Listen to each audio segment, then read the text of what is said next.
हाँ जी बेटा, आप कर रहे हैं chapter number 6 page number 148 safety measures sports injuries से कर रहे हैं। Point number 3 river rafting. The common injuries which occur during river rafting comprise of musculoskeletal injuries like sprain, strain, dislocation, fracture, etc. ਕਹਿੰਦੇ ਜੀ ਰਿਵਰ ਰਾਫਟਿੰਗ ਦੇ ਦੌਰਾਨ ਵਾਪਰਨ ਵਾਲੀਆਂ common injuries like sprain, strain, dislocation, fracture etcetera. ਇਹਦੇ ਵਿੱਚ ਸਪਰੇਨ ਅਤੇ strain ਕੀ ਆ? ਸਪਰੇਨ ਜਿਹਦੇ ਵਿੱਚ ਆਪਾਂ ਕਹਿ ਦਿੰਦੇ ਹਾਂ ਪੈਰ ਮੁੜ ਗਿਆ, ਮੋਚ ਆ ਗਈ, ਹੈ ਨਾ। ਇਹ ਹੁੰਦੀਆਂ ਸਪਰੇਨ ਅਤੇ ਸਟ੍ਰੇਨ, ਜਿਹਦੇ ਵਿੱਚ ਨੀਲਾ ਜਿਹਾ ਪੈਰ ਆਪਣਾ ਨੀਲਾ ਜਿਹਾ ਹੋ ਜਾਂਦਾ। ਉਸ ਤੋਂ ਬਾਅਦ ਨੈਕਸਟ ਆ ਗਿਆ ਜੀ following by injuries of soft tissue injuries like laceration, abrasion, contusion, etc. ਕਹਿੰਦੇ ਜੀ ਮਸਲ ਇੰਜਰੀਜ਼ ਵੀ ਹੁੰਦੀਆਂ ਹਨ। ਇਹਦੇ ਵਿੱਚ ਸੌਫਟ ਟਿਸ਼ੂ ਇੰਜਰੀਜ਼ ਜਿਵੇਂ ਅਬਰੇਸ਼ਨ, ਕੰਟਿਊਸ਼ਨ ਐਕਸੈਕਟਰਾ ਹੋ ਸਕਦੀਆਂ ਹਨ। Almost one half of injuries were to the head, neck, shoulder, followed by the lower extremities like foot, ankle, knees, hip, and upper extremities like hand, wrist ਤੇ arms 'ਚ ਹੁੰਦੀਆਂ ਨੇ। ਇਹਦੇ ਵਿੱਚ ਕਹਿੰਦਾ ਪਿਆ ਬੇਟਾ ਆਮ ਤੌਰ 'ਤੇ ਜਿਹੜੀਆਂ ਫੁੱਟ, ਐਂਕਲ ਅਤੇ ਲੈਗ, ਨੀ, ਹਿੱਪ ਦੀਆਂ ਜਿਹੜੀਆਂ ਐਕਸਟਰੀਮਿਟੀਜ਼ ਹੁੰਦੀਆਂ ਨੇ ਉਹ ਲੋਅਰ ਹੁੰਦੀਆਂ ਨੇ। हैंड, रिस्ट ਤੇ ਆਰਮਸ ਦੀ ਐਕਸਟਰੀਮਿਟੀਜ਼ ਜਿਹੜੀਆਂ ਹੁੰਦੀਆਂ ਨੇ ਉਹ ਅੱਪਰ ਹੁੰਦੀਆਂ ਨੇ, ਅੱਪਰ ਐਕਸਟਰੀਮਿਟੀਜ਼ ਕਹਿੰਦੇ ਆ ਉਹਨੂੰ। ਨੈਕਸਟ ਆ ਗਿਆ ਜੀ mountaineering. Mountaineering is a more dangerous than rock climbing or trekking. ਕਹਿੰਦੇ ਜੀ ਜਿਹੜਾ ਮਾਊਂਟੇਨਰਿੰਗ ਆ ਉਹ ਟਰੈਕਿੰਗ ਔਰ ਕਲਾਈਮਿੰਗ ਤੋਂ ਵੀ ਜ਼ਿਆਦਾ ਖਤਰਨਾਕ ਆ। And the risk increase the presence of snow or ice. ਕਹਿੰਦੇ ਜੀ ਇਹ ਰਿਸਕ ਇਹਦਾ ਤਾਂ ਹੁੰਦਾ ਵਾ ਵੀ ਆਈਸ ਐਂਡ ਸਨੋ ਦੀ ਪ੍ਰੈਜ਼ੈਂਸ ਹੁੰਦੀ ਆ। Health ailments and common injuries during mountaineering include trauma, musculoskeletal and soft tissue injuries. ਇਹਦੇ ਵਿੱਚ ਨੋਰਮਲੀ ਕੀ ਹੁੰਦੀਆਂ ਨੇ, ਜਾਂ ਤਾਂ ਬੰਦਾ ਬਿਮਾਰ ਹੁੰਦਾ ਜਾਂ ਕਾਮਨ ਇੰਜਰੀਜ਼ ਹੁੰਦੀਆਂ ਨੇ, ਟਰੋਮਾ ਵਗੈਰਾ ਹੋ ਜਾਂਦਾ ਹੈ, ਮਸਕੂਲਰ ਸਕੈਲਟਲ ਜਾਂ ਸੌਫਟ ਟਿਸ਼ੂ ਇੰਜਰੀਜ਼ ਹੁੰਦੀਆਂ ਨੇ। According to the statics 40% injuries occurred in the finger. ਮਤਲਬ ਕਿ ਜਿਹੜੀ 40 ਸਟੈਟਿਕਸ ਦੇ ਹਿਸਾਬ ਨਾਲ 40% ਇੰਜਰੀ ਜਿਹੜੀਆਂ ਆਪਣੀਆਂ ਫਿੰਗਰ 'ਤੇ ਹੁੰਦੀਆਂ ਨੇ। 16% ਸ਼ੋਲਡਰ ਅਤੇ 16% ਸ਼ੋਲਡਰ ਦੀ ਇੰਜਰੀਆਂ। ਐਲਬੋ ਦੀਆਂ 12%, 5 ਹੁੰਦੀਆਂ ਨੀਜ਼ ਇੰਜਰੀ ਅਤੇ 5 ਹੁੰਦੀਆਂ ਬੈਕ ਇੰਜਰੀਜ਼। ਇੰਨੇ ਚਾਂਸ ਹੁੰਦੇ ਨੇ। 5% ਜਿਵੇਂ ਬੈਕ ਦਾ ਚਾਂਸ ਹੁੰਦਾ ਇੰਜਰੀ ਆਉਣ ਦਾ, ਨੀ ਇੰਜਰੀ ਦਾ ਵੀ 5% ਚਾਂਸ ਹੁੰਦੇ ਨੇ। ਉਸ ਤੋਂ ਬਾਅਦ ਆ ਗਿਆ ਜੀ surfing. Surfing most offence sustain injuries to their leg, the head and face।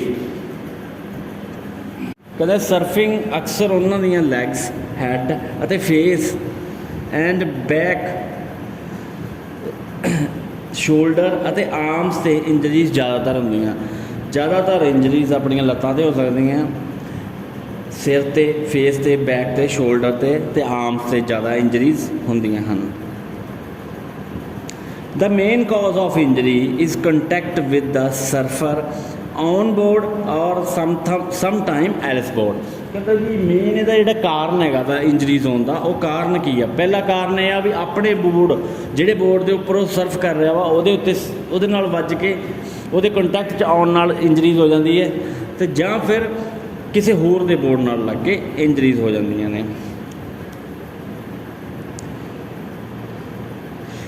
Common injuries from surfing include laceration like cut and scrapes। ਮਤਲਬ ਕਿ ਜਿਹੜੀ ਇਹਦੀ ਮੇਨ ਕਾਮਨ ਇੰਜਰੀਜ਼ ਹੁੰਦੀਆਂ ਨੇ, ਪਹਿਲੀ ਹੈਗੀ ਹੈ ਜੀ ਲੈਕਰੇਸ਼ਨ। ਲੈਕਰੇਸ਼ਨ ਹੁੰਦਾ ਸ਼ਾਰਪ ਕੱਟ ਲੱਗਣਾ, ਆਪਣੀ ਬਾਡੀ 'ਤੇ ਕੋਈ ਕੱਟ ਲੱਗ ਜਾਣਾ, ਹੈ ਨਾ, ਜਿਵੇਂ ਗਲਾਸ ਦਾ ਕੱਟ ਲੱਗਾ ਜਾਂ ਚਾਕੂ ਨਾਲ ਕੋਈ ਕੱਟ ਲੱਗ ਗਿਆ, ਉਹਨੂੰ ਲੈਕਰੇਸ਼ਨ ਕਹਿੰਦੇ ਆ। ਸਪਰੇਨ, ਡਿਸਲੋਕੇਸ਼ਨ ਐਂਡ ਫ੍ਰੈਕਚਰ, ਇਹ ਸਾਰਾ ਕੁਛ ਹੋ ਸਕਦਾ। ਡਿਸਲੋਕੇਸ਼ਨ ਹੁੰਦਾ ਜੁਆਇੰਟ ਤੋਂ ਆਪਣੀ ਜਗ੍ਹਾ ਤੋਂ ਹਿੱਲਣਾ, ਉਹਨੂੰ ਡਿਸਲੋਕੇਸ਼ਨ ਕਹਿੰਦੇ ਆ। ਫ੍ਰੈਕਚਰ ਹੋ ਸਕਦਾ ਹੈ ਕੋਈ ਹੱਡੀ ਦੀ, ਮਤਲਬ ਕਿ ਜਾਂ ਤਾਂ ਟੁੱਟ ਗਈ ਹੈ ਤਾਂ ਆਪਾਂ ਕਹਿ ਦਿੰਦੇ ਫ੍ਰੈਕਚਰ ਹੋ ਗਿਆ। Swimmer years and sulphur years, ਮਤਲਬ ਕਿ ਇਹਨਾਂ ਦੇ ਜਿਹੜੇ ਈਅਰਸ ਉਹਨੂੰ ਵੀ ਹੋ ਸਕਦਾ। Number 6 paragliding. The most common paragliding injuries are sprained, मतलब कि मोस्ट जी ज़्यादा इंजरी होंगी वो की होंगी है स्प्रेन होंगी है। जो आप धरती पर लैंड करते हैं उस दौरान उस हार्ड लैंडिंग करके अपने मोच वगैरह आ जाती है। फ्रैक्चर्ड और ब्रोकन लैग्स एंड एंकल, ये की फ्रैक्चर भी होंगे हैं जिसे लत्तां टुट सकदियां, तुहाडे एंकल टुट सकते हैं। This is because the legs are unprotectable and will contact the ground hard if a landing or low altitude manoeuvre goes wrong. कहता जी क्योंकि ਜਿਹੜੀਆਂ ਅਨਪ੍ਰੋਟੈਕਟ ਇਹ ਜਿਹੜੀਆਂ ਲੈਗਸ ਅਨਪ੍ਰੋਟੈਕਟਿਵ ਹਨ ਅਤੇ ਗਰਾਊਂਡ ਨਾਲ ਹਾਰਡ ਲੈਂਡਿੰਗ ਇੱਕੋ ਦਮ ਜਦੋਂ ਗਰਾਊਂਡ ਦੇ ਉੱਪਰ ਆ ਕੇ ਡਿੱਗਦੇ ਆ, ਜੇ ਕੋਈ ਲੈਂਡਿੰਗ ਔਰ ਲੋ ਐਲਟੀਟਿਊਡ ਮੈਨੂਵਰ ਗਲਤ ਹੋ ਜਾਂਦੀ ਹੈ ਤਾਂ ਇੰਜਰੀਜ਼ ਆ ਸਕਦੀ ਹੈ। A clumsy landing can also result bumps, brushes, cut to may other different areas of the body। एक कहते जी जी clumsy landing होंगी आ, मतलब कि जिमें आप एक तो सीधा आके वजना, एक हौली हौली ਜਿਹੜਾ ਜ਼ਮੀਨ ਨਾਲ ਟੱਚ ਹੋਣਾ, ਸਹੀ ਤਰ੍ਹਾਂ ਪੈਰ ਨਾਲ ਲੱਗਣੇ, ਉਹਨੂੰ ਕਲਮਜ਼ੀ ਲੈਂਡਿੰਗ ਕਹਿੰਦੇ ਆ। ਉਹਦੇ ਨਾਲ ਕੀ ਹੁੰਦਾ ਵਾ, ਬ੍ਰਸ਼ਿਸ ਆ ਸਕਦੇ, ਕੱਟ ਆ ਸਕਦੇ ਆ ਹੋਰ ਕਈ ਥਾਵਾਂ 'ਤੇ। ਇਸ ਤੋਂ ਬਾਅਦ ਬੇਟਾ ਨੈਕਸਟ ਆ ਗਿਆ ਜੀ safety measure to prevent sports injuries in adventure sports. ਮਤਲਬ ਕਿ ਸੇਫਟੀ ਮੇਜਰਸ ਆਪਾਂ ਕੀ ਲੈ ਸਕਦੇ ਹਾਂ। ਪਹਿਲਾ ਹੈਗਾ ਜੀ mental preparation. Mental preparation is essential before attempting to participating in sports to prevent injuries and to safe. ਕਹਿੰਦੇ ਜੀ ਮੈਂਟਲ ਪ੍ਰੈਪਰੇਸ਼ਨ ਬਹੁਤ ਜ਼ਿਆਦਾ ਜ਼ਰੂਰੀ ਆ ਜਦੋਂ ਆਪਾਂ ਕੋਈ ਅਟੈਂਪਟ ਕਰਦੇ ਹਾਂ ਪਾਰਟੀਸਪੇਸ਼ਨ ਦਾ, ਉਹਦੇ ਵਿੱਚ ਆਪਾਂ ਨੂੰ ਇੰਜਰੀਜ਼ ਤੋਂ ਬਚਾਉਣ ਲਈ ਅਤੇ ਆਪਾਂ ਨੂੰ ਸੇਫ ਰੱਖਣ ਲਈ। Being excited is also a sign that you are a mentally prepared to participate. ਕਹਿੰਦੇ ਜੀ ਆਪਾਂ ਬੰਦਾ ਜਿਹੜਾ ਐਕਸਾਈਟ ਹੁੰਦਾ ਵਾ ਉਹ ਵੀ ਇੱਕ ਸਾਈਨ ਆ ਵੀ ਇਹ ਮੈਂਟਲੀ ਪ੍ਰੀਪੇਅਰਡ ਆ ਪਾਰਟੀਸਪੇਟ ਕਰਨ ਦੇ ਲਈ।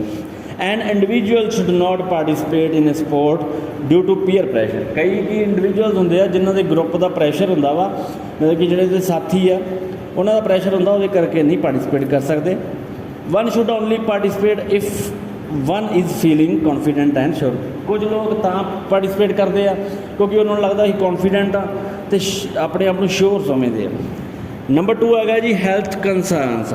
Adventure sports are different from a normal sports and individual suffering from disease like asthma, acrophobia, heart disease or vertigo should be refrained for participating। ਕਹਿੰਦੇ ਜਿਹੜੀ ਐਡਵੈਂਚਰ ਸਪੋਰਟਸ ਆ ਉਹ ਆਮ ਸਪੋਰਟਸ ਨਾਲੋਂ different ਹੁੰਦੀਆਂ ਨੇ। ਨੋਰਮਲ ਸਪੋਰਟਸ ਨਾਲੋਂ ਇਹਦੇ 'ਚ ਜ਼ਿਆਦਾ ਇੰਜਰੀਜ਼ ਹੋ ਸਕਦੀਆਂ ਨੇ ਜਾਂ ਡਿਜ਼ੀਜ਼ ਹੋ ਸਕਦੀਆਂ ਨੇ। ਡਿਜ਼ੀਜ਼ ਕਿਵੇਂ ਦੀ, ਅਸਥਮਾ ਹੋ ਸਕਦਾ ਹੈ। ਐਕਰੋਫੋਬੀਆ ਹੁੰਦਾ ਜੀ ਮਤਲਬ ਕਿ ਹਾਈਟ ਤੋਂ ਡਰਨਾ, ਜ਼ਿਆਦਾ ਹਾਈਟ 'ਤੇ ਜਾ ਕੇ ਜਿਹੜਾ ਡਰ ਲੱਗਦਾ ਉਹ ਫੋਬੀਆ ਹੁੰਦਾ, ਐਕਰੋਫੋਬੀਆ। ਹਾਰਟ ਡਿਜ਼ੀਜ਼ ਹੋ ਸਕਦੀਆਂ ਨੇ ਕਿਉਂਕਿ ਆਕਸੀਜਨ ਦਾ ਲੈਵਲ ਉੱਪਰ ਬਹੁਤ ਜ਼ਿਆਦਾ ਘੱਟ ਜਾਂਦਾ ਹੈ, ਉਹਦੇ ਕਰਕੇ ਆਪਾਂ ਨੂੰ ਹਾਰਟ ਡਿਜ਼ੀਜ਼ ਹੋ ਸਕਦੀ ਹੈ। ਔਰ ਵਰਟੀਗੋ ਹੁੰਦਾ ਇਹ ਚੱਕਰ ਆਉਣਾ ਜਾਂ ਡ੍ਰਿਜ਼ਲਿੰਗ ਹੋਣਾ, ਉਹ ਕਹਿੰਦੇ ਆ ਜੀ only people who are physical fit and able must try these activity. ਜਿਹੜੇ ਲੋਕ ਫਿੱਟ ਆ ਉਹਨਾਂ ਲੋਕਾਂ ਨੂੰ ਹੀ ਇਹ ਐਕਟੀਵਿਟੀ ਟਰਾਈ ਕਰਨਾ ਚਾਹੀਦਾ। In case an individual is suffering from the minor condition, ਵੀ ਕੋਈ ਵੀ ਮਾਈਨਰ ਕੰਡੀਸ਼ਨ ਆ ਕਿਸੇ ਦੀ, ਕੋਈ ਕਿਸੇ ਚੀਜ਼ ਤੋਂ ਸਫਰ ਹੈਗਾ ਤਾਂ ਉਹਨੂੰ ਪਹਿਲਾਂ ਟੇਕ ਏ ਡਾਕਟਰ ਐਡਵਾਈਸ ਬਿਫੋਰ ਵੈਂਚਰਿੰਗ ਇਨ ਏ ਸਪੋਰਟਸ। ਉਹ ਕਿਤੇ ਆਪਣੀ ਗੇਮ ਕਰਨ ਤੋਂ ਪਹਿਲਾਂ ਡਾਕਟਰ ਦੀ ਸਲਾਹ ਲੈਣੀ ਚਾਹੀਦੀ ਹੈ। ਨੰਬਰ 3 ਹੈਗਾ ਜੀ following direction to avoid an injury. ਕਿਸੇ ਇੰਜਰੀ ਨੂੰ ਅਵਾਇਡ ਕਰਨ ਲਈ follow the direction of the trainer. ਆਪਣੇ ਟ੍ਰੇਨਰ ਦੀਆਂ ਡਾਇਰੈਕਸ਼ਨਸ ਨੂੰ ਫੋਲੋ ਕਰੋ। Always be silent when the trainer is speaking so that he and she audible to everyone. ਜਿਸ time 'ਤੇ ਆਪਣਾ ਟ੍ਰੇਨਰ ਕੁਛ ਆਪਾਂ ਨੂੰ ਦੱਸ ਰਿਹਾ ਹੈ ਉਸ ਟਾਈਮ 'ਤੇ ਚੁੱਪ ਰਹੋ, ਜਿਹਦੇ ਨਾਲ ਕੀ ਹੁੰਦਾ ਹੈ ਜਿਹੜਾ ਹਰ ਕਿਸੇ ਨੂੰ ਸੁਣਾਈ ਦੇ ਸਕੇ। Following the instruction to trainer always help the avoid any unexpected situation. ਕਿਸੇ ਵੀ ਅਨਐਕਸਪੈਕਟਡ ਸਿਚੁਏਸ਼ਨ ਦੇ ਵਿੱਚ ਆਪਾਂ ਨੂੰ ਆਪਣਾ ਟ੍ਰੇਨਰ ਹੈਲਪ ਕਰ ਸਕਦਾ ਵਾ ਹਮੇਸ਼ਾ। ਸੇਫਟੀ ਗੇਅਰਸ ਕੀ ਹੁੰਦੇ ਨੇ। Number 4 individual going for adventure sport should compulsorily wear protective gear to avoid any injury.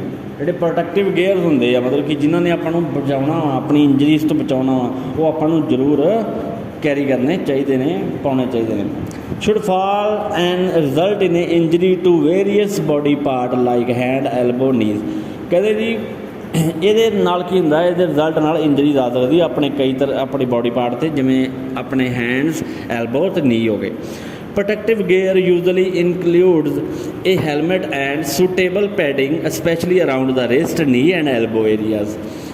ਜਿਹੜੇ ਕਹਿੰਦੇ ਜੀ ਪ੍ਰੋਟੈਕਟਿਵ ਗੇਅਰ ਹੈਗੇ ਨੇ ਉਹਦੇ ਵਿੱਚ ਇਨਕਲੂਡ ਹੈਗਾ ਆਪਣਾ ਹੈਲਮਟ, ਆਪਣੇ ਪੈਡ ਵਗੈਰਾ ਜਿਹਦੇ ਵਿੱਚ ਆਪਣੀ ਰਿਸਟ, ਨੀ ਅਤੇ ਐਲਬੋ ਦੇ ਪੈਡਿੰਗ ਵਗੈਰਾ ਹੁੰਦੀ ਆ ਉਹਦੇ ਨਾਲ ਕੀ ਹੁੰਦਾ ਬਚਾਅ ਕਰਦੇ ਆ।